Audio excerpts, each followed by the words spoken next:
Bien, bonjour à tout le monde. Donc, je fais une présentation sur l'entorse du ligament collatéral médial du genou et le return to play. C'est un mot à la mode en ce moment, enfin depuis quelques années maintenant, une petite dizaine d'années. Il signifie retour au jeu, en match, on va dire. Et c'est une notion importante parce cette notion fait appel à tous les critères que l'on met en place pour définir ce return to play et valider la fin de la rééducation, la fin de la réadaptation et autoriser le joueur à retourner sur le terrain avec le maximum d'atouts, si possible comme avant la blessure, et avec le minimum de risque de récidive. Voilà, donc ça c'est très important cette notion actuellement. Euh, alors rapidement, quelques petites notions d'anatomie. Le ligament latéral interne ou collatéral médial plutôt, donc est large, il est plan à la partie interne du genou, depuis le condyle interne au plateau tibial interne, avec un petit renfort en arrière, un ligament oblique là, qui vient renforcer cette masse ligamentaire. Et on lui reconnaît deux parties, une partie superficielle, une partie profonde, en feuillet. Sur la radio de droite, l'IRM de droite, là, on voit très bien l'aspect de ce ligament latéral interne. Je ne sais pas si la flèche passe bien, mais avec une lésion distale à ce niveau-là, et puis l'aspect complètement effiloché de ce ligament, qui est étendu donc du condyle interne au plateau tibial interne. Alors, les entorses du ligament latéral interne, il y a trois stades qui sont entendus. Le stade 1, en fait, il n'y a pas de laxité. Quelques fibres ont été touchées. Donc, le ligament va être douloureux à la mise en tension, à la palpation, mais il n'y a aucune laxité en valgus. Le stade 2, il y a une rupture partielle du ligament avec une laxité donc à la mise en tension en valgus du ligament, le genou fléchi à 30 degrés. Et le stade 3, c'est la rupture complète avec un bâillement interne. On parle de bâillement et non plus de laxité. Hein. C'est vraiment une ouverture du compartiment interne dès qu'on met le genou en flexion à 30 degrés. Donc 3 stades qui sont déterminés uniquement par la laxité que l'on aura à l'examen clinique. Alors, je vous présente, pour démarrer, je vais vous proposer deux études menées par l'UEFA sur plusieurs saisons. Elle a mené comme ça pour beaucoup de pathologies des enquêtes auprès des clubs européens de haut niveau et clubs de première ligue dans beaucoup de pays. Pour le ligament latéral interne, collatéral médial, il en ressort qu'elles sont 9 fois plus fréquentes en match qu'à l'entraînement. Alors ça, c'est valable quasiment pour toutes les pathologies, hein, qu'on prenne les ischio-jambiers, les croisés, les entorses de cheville. Le match est beaucoup plus pourvoyeur de pathologies que l'entraînement. Et heureusement presque. 70% de ces entorses, de ces lésions surviennent au cours d'un contact. Ça, c'est important à noter. Ce qui est important aussi à noter, c'est que, vous voyez, cette étude a été réalisée sur 12 ans. Et en 12 ans, il a été noté une diminution significative des lésions au cours des saisons, de l'ordre de 7% par an. Hein, donc ça, c'est important. Sûrement lié à l'évolution des règles du jeu. Il y a moins d'agressions au niveau aujourd'hui sur les terrains de foot qu'il y a 30 ou 40 ans. Donc les arbitres il y a plus de cartons qui sont distribués, il y a plus de fautes qui sont sifflées et clairement il y a moins d'agressions que par le passé. Et puis c'est aussi sûrement le fait du travail de prévention qui est proposé aux joueurs avec des staffs médicaux et des staffs de préparation physique, staffs techniques qui sont, à défaut d'être pléthoriques, qui sont conséquents. Et maintenant, il y a un vrai travail de prévention qui est proposé aux joueurs, individualisé, souvent aussi. Et donc, c'est une notion qui est importante et clairement, ça va dans le sens de la diminution de ces pathologies, de ce type de pathologie. Alors, effectivement, sur le contact, la prévention n'aura que peu d'impact, on dira. Par contre, sur toutes les pathologies des entorses qui surviennent sans contact, un gros travail de renforcement musculaire de proprioception en prévention sera un élément important pour diminuer significativement le risque. Durée moyenne d'arrêt 23 jours dans cette étude, donc tout stade confondu. Et puis, il était noté c'est toujours un petit peu difficile de donner un délai type de return to play pour une pathologie, quelle qu'elle soit. Avec l'expérience, un peu d'habitude, on y arrive quand même. En moyenne, pour un grade 1, c'était de l'ordre de 1 à 2 semaines, de 1 à 2 semaines, pardon. Pour un grade 2, de l'ordre de 3 à 4 semaines, et pour un grade 3 non opéré, de 5 à 7 semaines. Dès lors qu'on opère un ligament collatéral médial, on passe sur des délais de 3 à 4 mois. On n'est plus du tout dans le même type de délai. Alors, une autre étude plus courte, sur 3 saisons, donc dans la suite de la première étude, il était retrouvé que la lésion du ligament collatéral médial représentait 3% de l'ensemble des blessures. Comme l'étude précédente, les 3/4 surviennent à la suite d'un contact, un tacle subi surtout, donc une faute de l'adversaire. Et puis de temps en temps, j'ai quelques cas comme ça de joueurs que j'ai eu en club et qui se sont fait des vraies entorses du ligament collatéral médial sur un tacle qu'il a réalisé par lui-même, un tacle raté avec un pied qui est bloqué au sol. Donc en fait, le mécanisme habituellement rencontré, c'est un valgus flexion rotation externe, pied bloqué au sol. Bon, la flexion, c'est pour en déverrouillant le genou, on perd de sa protection. Et les mouvements qui vont être lésionnels, ce sont le valgus et la rotation externe. Hein, on considère que c'est la rotation externe au moment du traumatisme qui détermine l'importance de la lésion.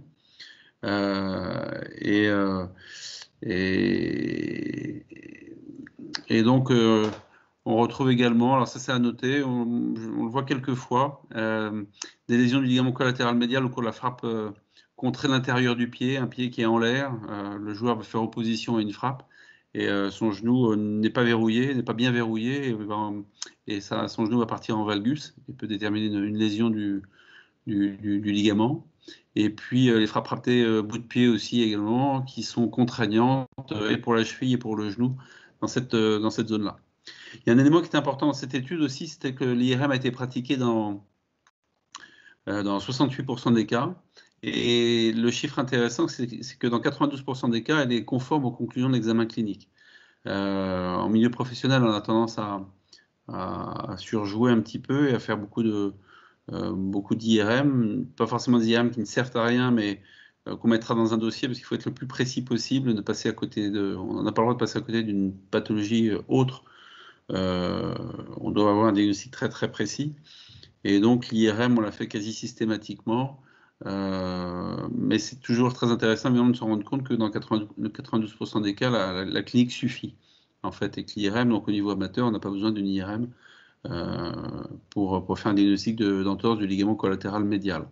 Si par contre on suspecte autre chose, une lésion tendineuse, une lésion, on a un doute sur un croisé, sur une lésion méniscale ancienne par exemple, là l'IRM peut se justifier.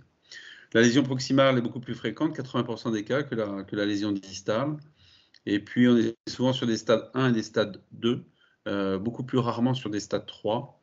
Que l'on retrouve beaucoup plus facilement dans des sports des vrais sports de contact comme le rugby ou le judo par exemple. On les rencontre aussi en football, mais beaucoup moins que les stades 1 et les stades 2. Dans cette même étude, elle conclut que l'utilisation d'une attelle pour les stades 2 est associée à une plus longue durée d'inactivité. Alors ça, c'est vraiment intéressant. C'est pas pour dire qu'il faut se passer d'attelle, mais c'est surtout pour dire que si vous gardez l'attelle trop longtemps, vous n'allez pas dans le sens d'un return to play, puisque c'est le terme employé maintenant, court. Et l'idée, c'est pas de faire au plus vite, même si en milieu professionnel, c'est toujours important de faire au plus vite, mais il faut faire au mieux. Et faire au mieux sans risque de récidive, sans augmenter le risque de récidive, c'est toujours intéressant. Et donc, si on peut gagner un petit peu de temps, une semaine, 10 jours, évidemment, sur une durée d'immobilisation, si c'est possible, évidemment, c'est toujours intéressant à mettre, à proposer. Dans les premiers jours, on ne devrait pas mettre d'anti-inflammatoire. Je dis on ne devrait pas, parce qu'aujourd'hui, la règle, c'est de dire dans les 5 premiers jours, que ce soit pour Alors, c'est entendu pour le musculaire, la pathologie musculaire, on ne donne plus d'anti-inflammatoire du tout, mais depuis très longtemps. Pour les pathologies ligamentaires, c'est un peu moins de la mise. Aujourd'hui, il y a un discours qui veut qu'il faut respecter la phase inflammatoire. Et pour un ligament latéral interne, c'est assez logique de dire les premiers jours, on reste sur du soin local, un Doliprane peut-être, un paracétamol si besoin, mais on évite de donner des anti-inflammatoires sur ce type de pathologie pendant les 5 premiers jours. Ce qui est important à savoir, c'est que la laxité résiduelle n'est quasiment pas un problème. Elle est quasi systématique, mais c'est pas un problème en soi. Alors surtout, évidemment, si vous êtes en génuvarum, elle peut être un peu moins bien tolérée si si le joueur naturellement enfin spontanément a un génuvalgum. Mais la laxité, on l'a quasiment tout le temps, une petite laxité résiduelle à la fin du traitement, et elle est très bien tolérée.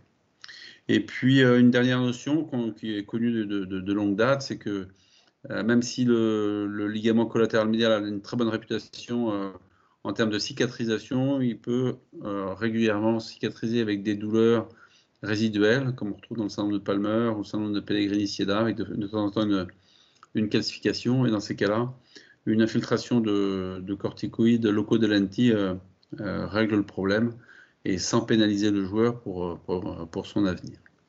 Voilà pour les études. Alors, il y a la théorie et la pratique. La théorie, c'est ce qu'on peut lire ou ce qu'on peut apprendre dans les amphis, dans les congrès. C'est que les atteintes de grade 2 et grade 3 sont traitées orthopédiquement avec une attelle de 3 à 6 semaines, 3 semaines pour le grade 2, 6 semaines pour le grade 3. Et toute la rééducation peut démarrer dès qu'on le peut, mais en protégeant le valgus, ce qui est une évidence, ce qui est important à faire, mais sur des délais qui vont être très longs, on lit, on retrouve dans les topos, qu'il faut limiter et éviter le valgus pendant 6 semaines.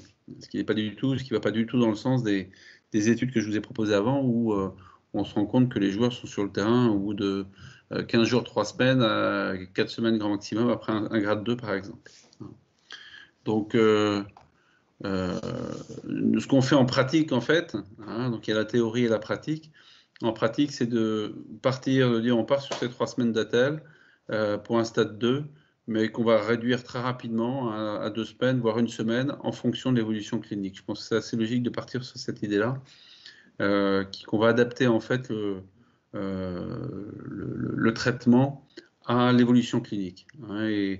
Et c'est le principe de réfléchir avec le return to play, les critères qu'on met en place pour retourner sur le terrain. En fait, quand on s'occupe de rééducation ou de réadaptation, on est en permanence à valider les critères pour passer d'une étape à l'autre.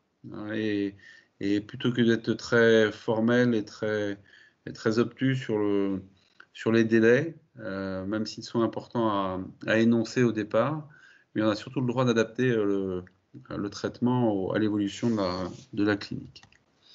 Alors, très rapidement, la sémantique anglaise, les deux qui sont importants, c'est le RTR, le Return to Run, le RTP, le Return to Play, ou Return to Sport. L'un,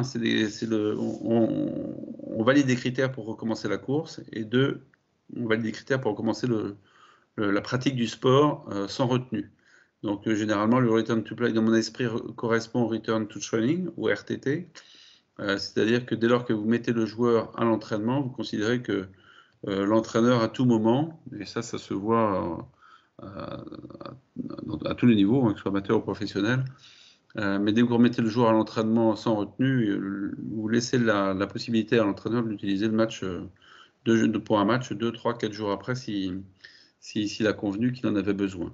Même, il y a un discours qui peut être tenu, on a le droit de dire, écoutez, il fait une semaine d'entraînement et on voit comment ça se passe, et si tout se passe bien, s'il a levé toutes les appréhensions, on le refait jouer.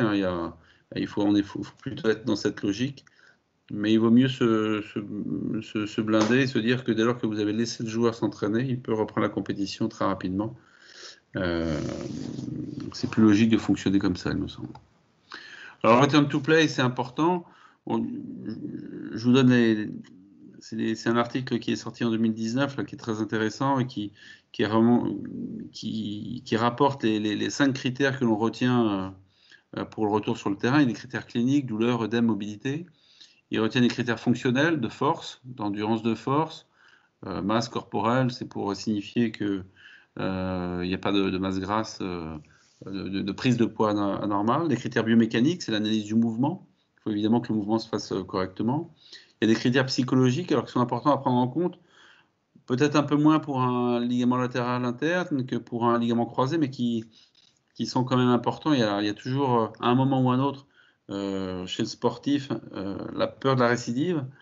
Il peut y avoir un stress généré par cette pathologie, peut-être par une récidive de la pathologie, et qui fait qu'il doit être complètement libéré de toute appréhension quand il va retourner sur le terrain. Donc c'est vraiment un critère qu'il est important à prendre en compte. Et puis il y a des critères spécifiques au sport.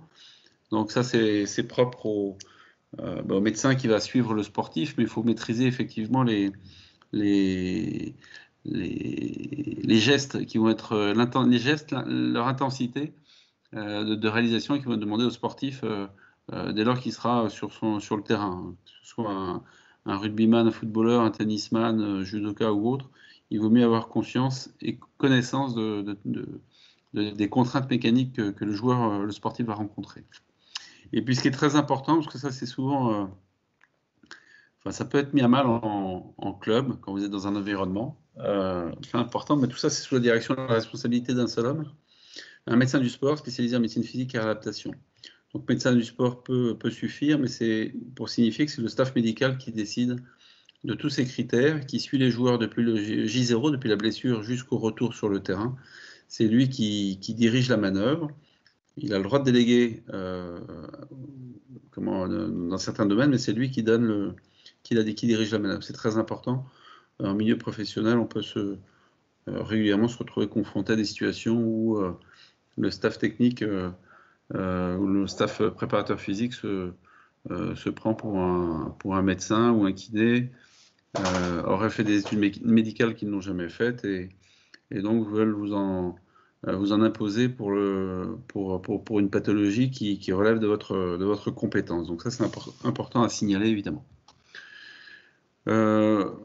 Ça, c'est une diapo qui est valable pour toutes les pathologies. Là, je l'ai adapté pour la... Vous voyez que ça tient finalement, le traitement, il tient en quelques lignes. Hein. C'est presque pas très compliqué, on va dire, en exagérant. J0, c'est le protocole RICE, ou POLICE actuellement. C'est la même philosophie. Il est un petit peu mis à mal, on va dire, en ce moment pour des raisons qui m'échappent, mais bon, on veut respecter aujourd'hui la phase inflammatoire, qui est une phase physiologique, alors que le protocole RICE, bien fait sur 24, 48 heures, 3 jours, 4 jours maximum, va être très intéressant justement pour limiter cette réaction inflammatoire qui peut être délétère si on ne la maîtrise pas. Donc, ce qu'on fait et ce qu'on continuera à faire, c'est un protocole RICE, donc on immobilise, on glace, on surélève et puis on met au repos le membre touché, donc le genou en l'occurrence ici. On propose une attelle. L'attelle de Zimmer est très bien, alors avec ou sans les 10 degrés de flexion de genou, ça peut être intéressant de la voir. Si on part sur des durées d'immobilisation courtes, dirons-nous peut-être de quelques jours, une semaine, 10 jours, ça ne vaut peut-être pas le coup de passer sur une orthèse articulée. Mais toujours est-il que le plus important, les premiers jours, ça va être de limiter, même pas limiter, ça va être d'interdire le mouvement en valgus, donc le mouvement douloureux et qui va mettre en tension le ligament déchiré. Dès qu'on peut, on dira, on va travailler la mobilité en flexion-extension, en protection du valgus. On fera des soins antalgiques, drainage, de renforcement musculaire, quadriceps ischio-jambier. Et ensuite, dès que ce sera possible, dès que le joueur se sera libéré de l'attelle, on va pouvoir attaquer le travail de proprioception en salle. Dès que possible, on met en place des séances athlétiques sans contrainte sur la zone lésionnelle. Donc au début, ça peut être du vélo à bras. Et dès que le joueur est capable d'avoir une flexion, une extension, une flexion jusqu'à 100 degrés, 100, 115 degrés, on pourra mettre le joueur sur le vélo.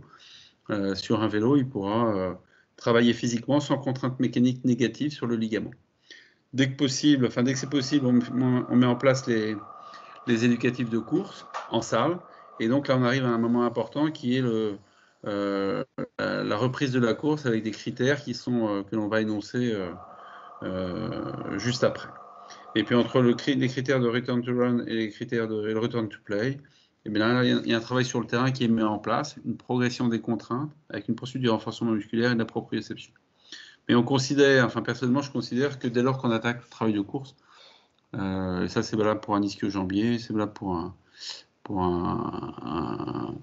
un croisé, pour une cheville, et donc c'est valable pour un ligament collatéral médial de genou. je considère que la lésion a cicatrisé, que la phase de rééducation est presque terminée et que l'on est sur une phase de réadaptation avec une poursuite de la rééducation qui va être on va affiner, on va peaufiner en fait tous les éléments, la proprio, le renforcement musculaire, mais par contre la lésion a cicatrisé. Donc sur l'ordonnance, un stade 1, ça peut être 8 séances de kiné, ça peut être 5 peuvent suffire, on peut peut-être en mettre 12 s'il faut. Dans la mesure où il n'y a pas de rupture du ligament, en fait, on peut considérer que presque tout marche. Donc, même la telle, on a le droit de la proposer pendant un jour ou 2 ou 3, histoire de mettre au repos ce ligament.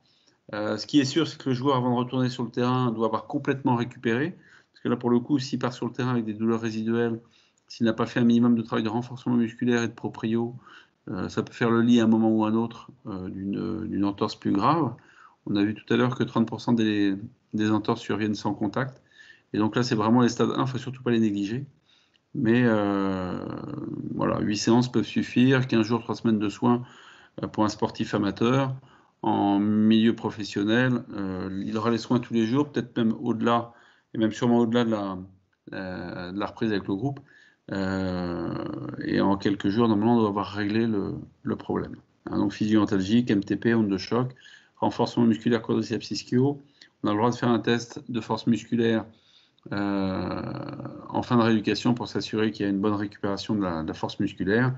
Et la proprioception dynamique doit être maîtrisée, parfaitement maîtrisée. Pour un stade 2, donc 20 séances, ça peut être 30, hein, pourquoi pas. Donc là, il y a une laxité. Là, évidemment, le sportif doit retourner sur le terrain avec en ayant complètement récupéré. Et donc là, ça ressemble plus à ce qu'on a évoqué tout à l'heure, à savoir l'immobilisation, la physio, travail des mobilités, MTP, onde de choc, renforcement musculaire, proprio, et les éducatifs de course.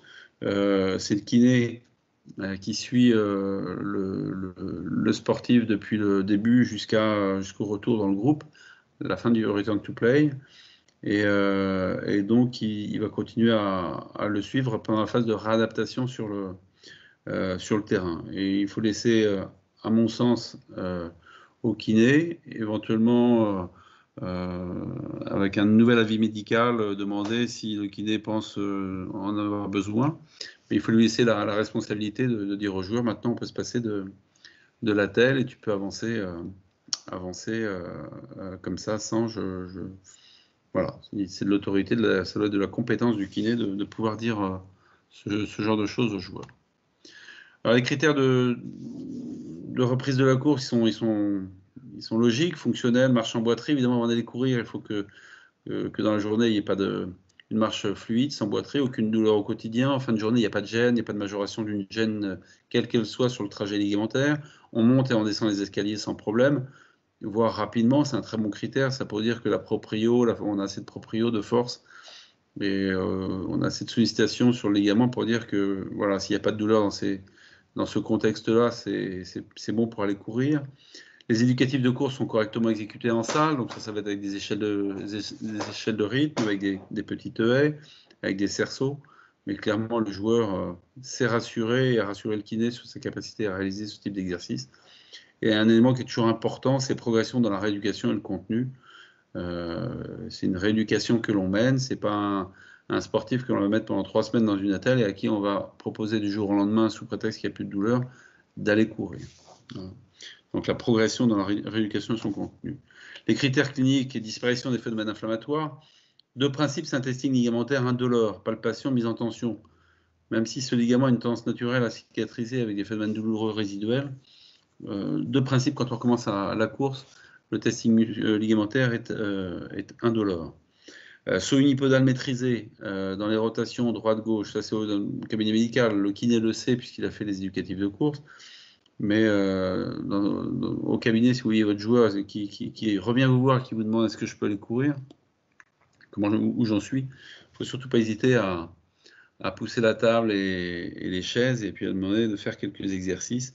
Le saut unipodal est maîtrisé dans les rotations droite et gauche sans problème. Force musculaire de cuisse quasi symétrique. Hein, il faut qu'on ait le sentiment sur un ligament latéral interne. Il n'y a aucune raison, il n'y a pas de déficit à attendre. Et la rééducation doit être suffisamment avancée et bien menée pour que du jour où le joueur va courir, on a quasiment récupéré la force musculaire, une force musculaire symétrique. On peut tolérer localement un empattement sur le trajet du ligament collatéral médial et une laxité résiduelle. Cette laxité résiduelle, on l'a quasiment tout le temps. Elle va s'amender avec le temps, mais il y aura toujours un reste les mois après et les années qui suivent. Et puis, il n'y a pas de critères radiologiques de reprise de la course. La réadaptation après sur le terrain, c'est quoi? C'est 3 à 4 semaines, ça va dépendre évidemment du délai. Si le joueur s'est arrêté 10 jours avant de reprendre la course, eh bien on peut considérer qu'une semaine ou 10 jours vont suffire. Il n'aura pas eu le temps de se désadapter, de se désentraîner. Donc ça suit une logique de la course lente vers le travail intermittent. La course lente, il ne faut pas hésiter à aller sur un footing de 20, 25, 30, 40 minutes, juste pour fatiguer l'organisme et se rendre compte que le ligament sur un footing long n'a pas déclenché de phénomène inflammatoire sur le trajet ligamentaire. Le travail intermittent, c'est le 30-30, le 15-15. Ça va être des exercices qui vont être intéressants pour le sportif.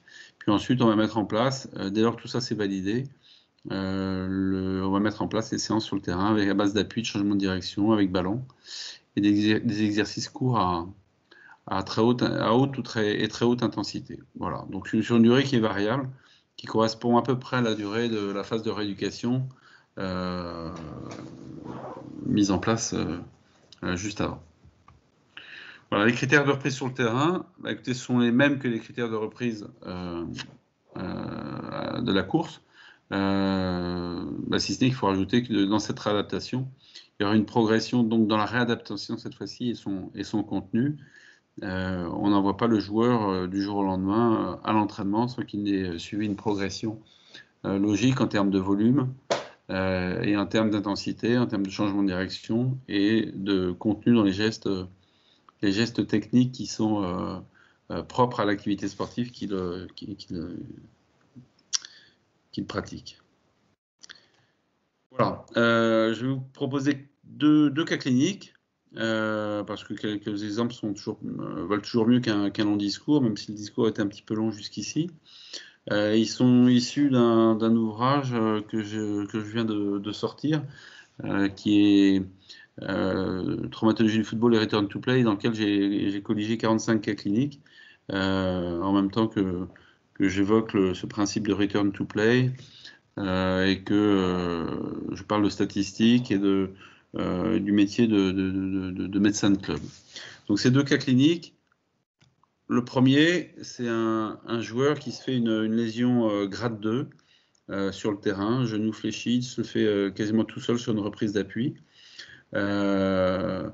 On met en place dans le vestiaire, il sort du terrain, au bout de 30-40 minutes de mémoire, on met en place le protocole RICE, Natel de Zimmer, et le lendemain, on fait une IRM et on retrouve, voilà ce qu'on a sur les clichés. Donc, c'est l'image que vous avez vue tout à l'heure en introduction, une lésion distale du ligament collatéral médial, qu'on voit bien sur les coupes frontales, et puis avec un œdème qui n'est pas neutre. On met en place le traitement, donc protocole RICE.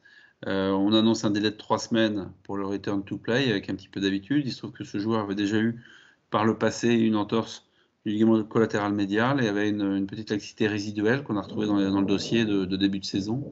Donc ça, c'est important à avoir en tête. Dès que possible, on a commencé l'entretien musculaire quadri et ischio-jambier. Le vélo, vous voyez qu'on l'a commencé à J5.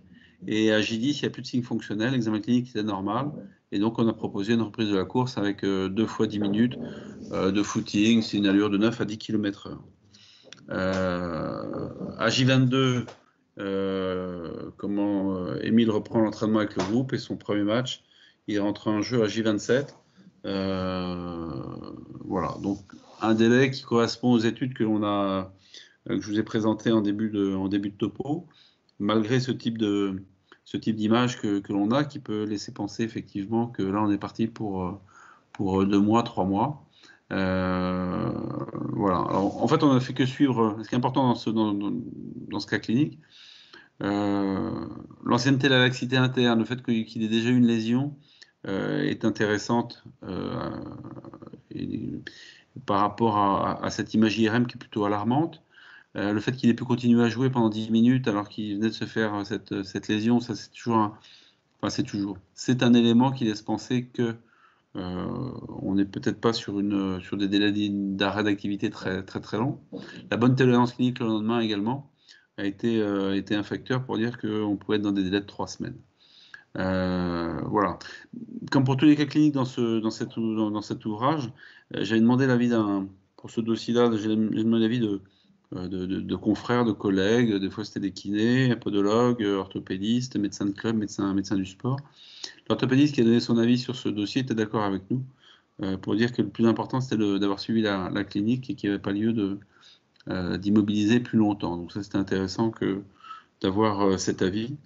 Par rapport à ce que je vous disais tout à l'heure, entre la théorie et la pratique, on s'est retrouvé sur ce dossier à savoir que la clinique prime. Bon, on est un milieu professionnel, on n'est pas là pour faire n'importe quoi. On est là pour pour remettre les joueurs sur pied avec à 100% de leurs possibilités, avec le minimum de risque de récidive. Il faudrait que ce risque soit à zéro, et jamais à zéro. Et donc c'est important effectivement d'avoir verrouillé, il n'a pas récidivé derrière, depuis cette période. Le deuxième cas clinique, il est intéressant parce que il diffère un petit peu, il n'y a pas d'antécédent du tout chez ce joueur. Il s'est fait ça tout seul sur une mauvaise réception. Et puis un élément qui est intéressant aussi, c'est la date de survenue de ce traumatisme en fin de saison, là où tout se joue. Et je pense que si ce joueur s'était fait cette lésion en début de saison, au mois de septembre, en l'absence d'échéances importantes, on va dire, là, il y avait une finale de Coupe de France, il y avait une CAN à laquelle il souhaitait participer, enfin, il pensait pouvoir participer. Donc le contexte est vraiment différent et influe directement, non pas sur la douleur, mais sur la gestion de la douleur. Et on se rend compte que dans ces cas-là, le joueur se sent capable ou veut supporter quelques douleurs parce que l'important pour lui est de jouer au football et non pas de rester, de rater une finale de coupe ou une compétition internationale dans son cas. L'image que l'on avait de cette entorse, c'était une image donc peut-être moins importante que la précédente. On avait une laxité pour autant, on a quand même une laxité, donc c'était un stade 2 avec une lésion proximale cette fois-ci, hein, donc qui rentre plus dans le schéma de ce qu'on rencontre habituellement. Mais vous voyez que pour lui, la marche sans attelle était possible à J4. On a commencé donc le vélo à J4. À J7, il marche sans attelle et sans douleur et le saut unipodal est acquis devant nous, il est capable. Il fait les éducatifs de course avec les kinés, tout se passe très très bien. On démarre la course à J9. À J14, tout est validé à haute intensité. Il fait une dernière séance individuelle et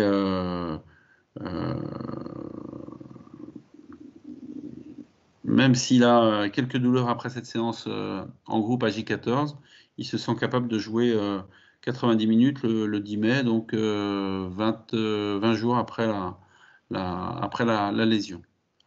Le lendemain du match, il a joué strappé, il a quelques douleurs résiduelles, donc ce qui laisse penser qu'il a eu une gestion toute personnelle de cette pathologie, de ces douleurs. Et c'est ce qui me laisse penser que si ça avait été en septembre, je pense qu'on aurait pris au moins une semaine ou 10 jours de plus pour arriver à nos fins. Par contre, lui est arrivé à ses fins, c'est-à-dire qu'il était sur la feuille de match pour la finale de Coupe de France. Et il était en équipe nationale, il a pu disputer la CAN. Donc, ce qui était un objectif évidemment important pour lui. Donc, quoi retenir de ce dossier, c'est que les objectifs ont toujours un impact sur la rééducation. Et c'est très bien comme ça.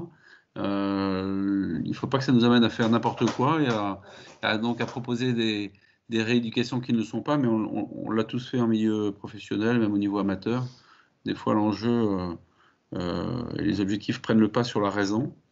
C'est ça qui fait la saveur du sport aussi. C'est ça aussi qui fait que l'orthopédiste à qui j'ai proposé ce cas clinique pour avoir son avis m'a laissé entendre que lui, il pense qu'on a pris un risque et on aurait dû proposer un arrêt beaucoup plus long, une immobilisation plus longue et donc un arrêt d'activité plus long parce qu'on pouvait faire le lit d'une récidive et éventuellement d'une lésion plus importante. Voilà. Donc deux cas cliniques pour terminer sur ces entorses ces lésions du ligament collatéral médial qui sont relativement fréquentes chez le sportif et donc il faut savoir prendre en compte. Voilà. Un élément très important, c'est la progression dans la rééducation et la réadaptation et son contenu, qui sont qui sont un vrai critère de reprise pour le sportif. Voilà, je vous remercie.